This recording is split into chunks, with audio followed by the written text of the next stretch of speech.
Welcome back to the show, everyone.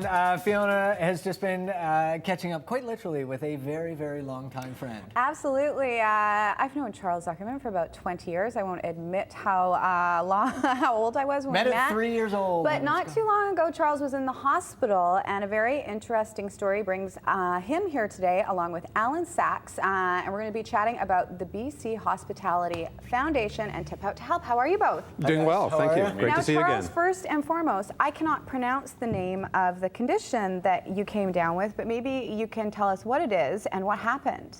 It's called transverse myelitis, and I've often thought since I got it that maybe we should get more of a Lou Garrity kind of name for it to get it out there. Something catchy. We'll just call it the Zuckerman. Zuckermanitis. Yeah, and somebody else said you don't really want to be attached to it.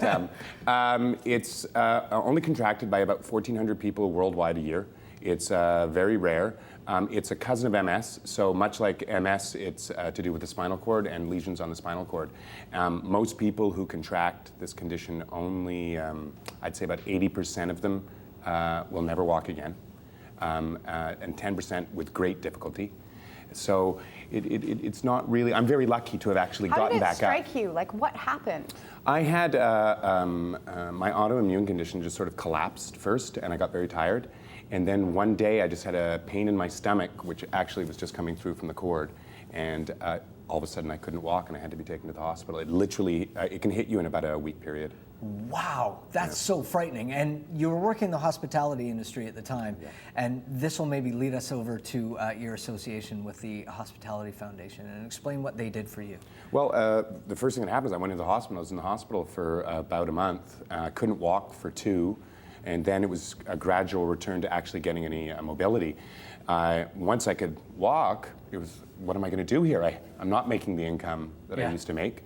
And you know, I worked in the restaurant business, and we tend to live a little high at times.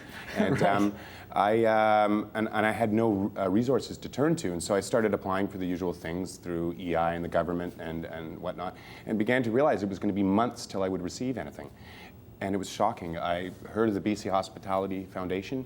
Within about 2-3 days, Alan Sachs was back to me. And within, I think, 2-3 weeks, we had a bursary to me, and it was off and running. Alan, this is probably the greatest endorsement of what the BC Hospitality Foundation is about and what you guys do. But maybe give us an overview of the Hospitality Foundation. You know, Charles encapsulates really exactly what the foundation's all about. There are tons of people in the industry that have hard times, are in situations where they fall upon, you know, get into a medical situation through an accident or through a disease like Charles's that they can't do anything about.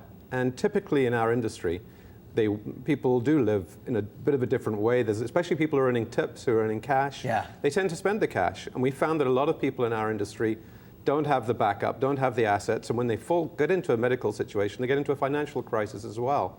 And so the foundation was set up to help those people in those critical times. And financial crises, I mean, when you're dealing with something like Charles was, adding stress, financial stress on top of that is just not going to help you heal. It's a huge issue, and we find it over and over again that the stress that's caused by the financial issue is huge. And you know, it can be someone that's got cancer, it can be someone with Lyme disease, it can be someone with, you know, who's just recovering from a car accident. There are so many different situations, but when you're now out of work and you haven't got the income, all sorts of things start happening to you, and you know, many things are not caused by stress, but the stress makes it worse. Yeah, well, so we're trying to alleviate some of that situation. Being able to focus on your recovery, right, Charles? Yeah. I mean, because you're at that stage where, with you know, you're focusing on the rehabilitation aspect and learning how to walk again and learning how to use your body again. Well, so that's exactly what did happen. As soon as I got the help from BCHF, that gave me about a 1.5 to 2 month window to actually focus in and literally just going for a walk and not having to be in the house on the computer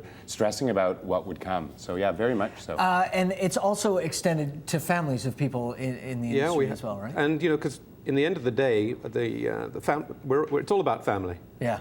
And we've had situations where, you know, we've had the wife of a kitchen manager who was incapacitated, major illness, and their family's affected. They're in a business or in an industry where often, you know, look outside the industry, spouses have benefits and their benefits cross over.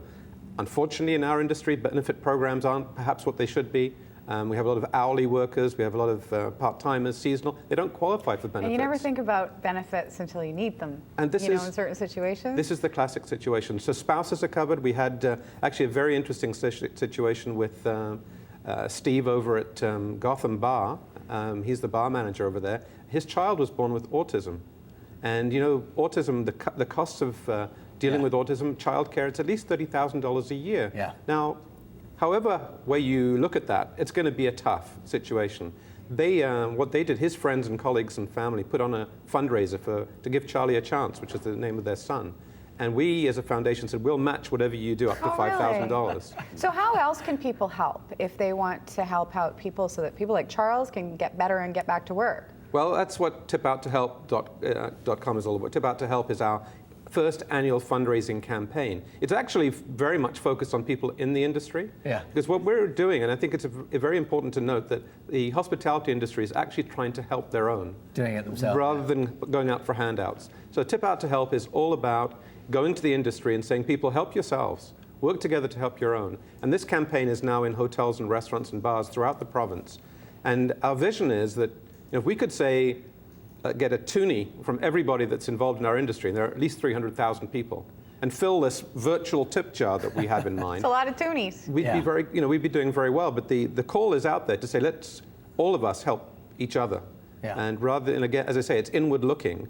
And anyone that's in the industry can go out and sign up on the website, tipouttohelp.com. They can send out messages. They can do everything that any other charity can do. This is set up as a charity. The foundation is the only registered charity in British Columbia looking after people in the hospitality industry. Oh, yeah. And people can go online and sign up right now. Very nice. Charles, how are you feeling these days? Are you better, buddy? Yeah, I'm about, as I always say, the body's about 80-85%. The brain is actually 150. So seeing as I started with 10, that really puts me really out. It's a miracle. Even I can be fair.